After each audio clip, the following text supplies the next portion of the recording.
Hey friends, I'm in the kitchen today. It is kind of gloomy outside and it is hunting season, and my husband did get himself a deer this year, so we are canning venison in the kitchen. It has been a while since I canned anything, so I thought I would show you kind of what I'm doing. Here is my caveat disclaimer. Before you do any canning, do not follow this video as instructions. Go educate yourself. Foodborne illness, very real. I was terrified when I started canning that I was going to kill my family. It's not that difficult, but you do need to know how to do it the right way. So I'm canning meat, which means I'm going to use a pressure canner. So I've got the All-American pressure canner here. And let me show you. First, supplies. There are my freshly washed, sanitized. I don't go sanitize these through a dishwasher. I just wash them really well with hot water. I've got a funnel that makes it a lot easier, but it's not necessary. This guy, super necessary. You don't think about how you're gonna get cans out of the water when they're super hot. I went and got a new thing of wide mouth lids and bands. I probably have some more of these outside somewhere, or not outside, in the basement somewhere, but time is at a premium. Here is the weight for my pressure canner. And here is my All-American canner. So you start this out by heating up water in the bottom of it. It just needs to be a little bit warm. Mine's kind of getting there. 2 to 3 inches of water in the bottom for pressure canning. Here is my lid. This tells me how high the pressure is. That's the release spout, which this weight goes on, which it's how it gets up to temp.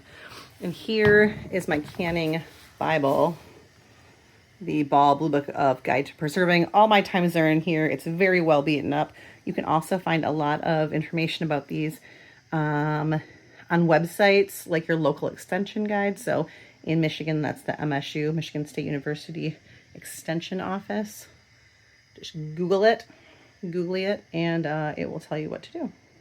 Here is the venison I am working with. They cut the deer up today, made some venison steaks and some roasts. Took the rest of what was left, cubed it up. The things that had a lot of tallow or fat or tendony stuff on it, they took that to make sausage with, and the good parts came into here. And I'm literally just gonna pack these in to the jars like so. Okay, just gonna fill them up and see how many I get. All right, so that bowl, which I'm gonna guess was around 8 pounds, got me 4 tightly packed quarts.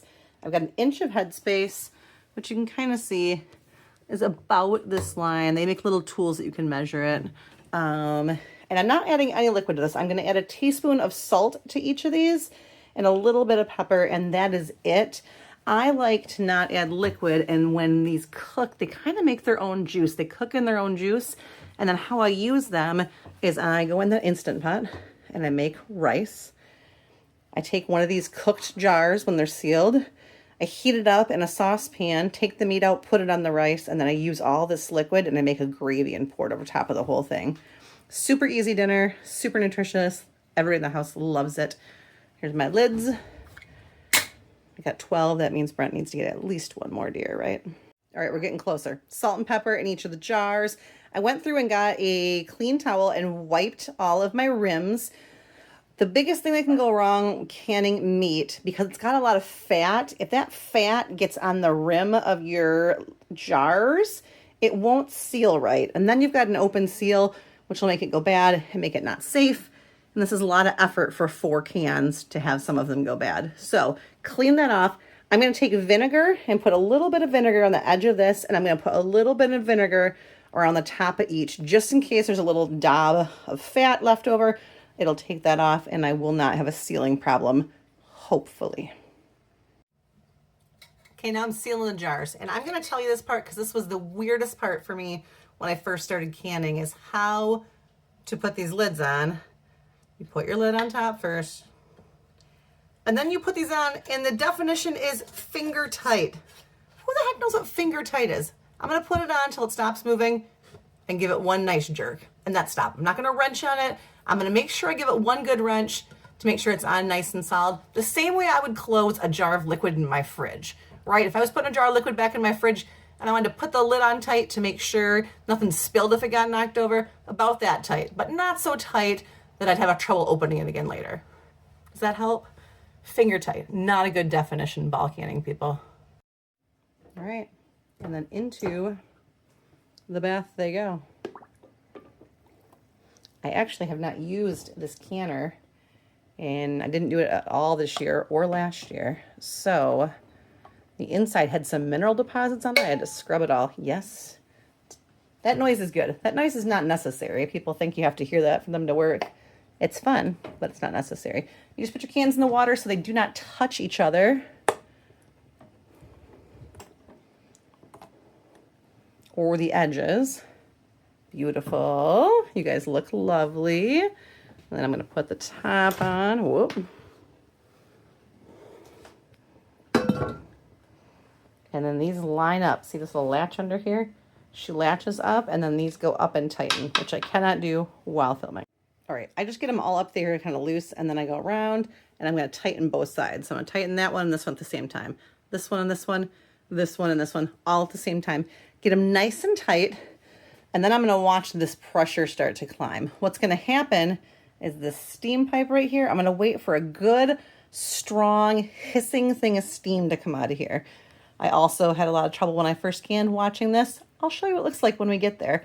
But I wait for it to do that, and then I set a timer for 10 minutes and let it do that for 10 minutes before I put the weight on. Well, you can see the kind of steam coming up already. It's not going to take long. Okay, I did forget to show you how the steam goes, but right here, that's where the weight is. It's a big, huge, steady, even line of steam that's not broken. It's not stuttering, it's just straight up.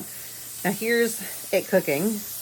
It cooks at 240 degrees. That caution tells you if it gets too hot. So that's me having me keep my stove top.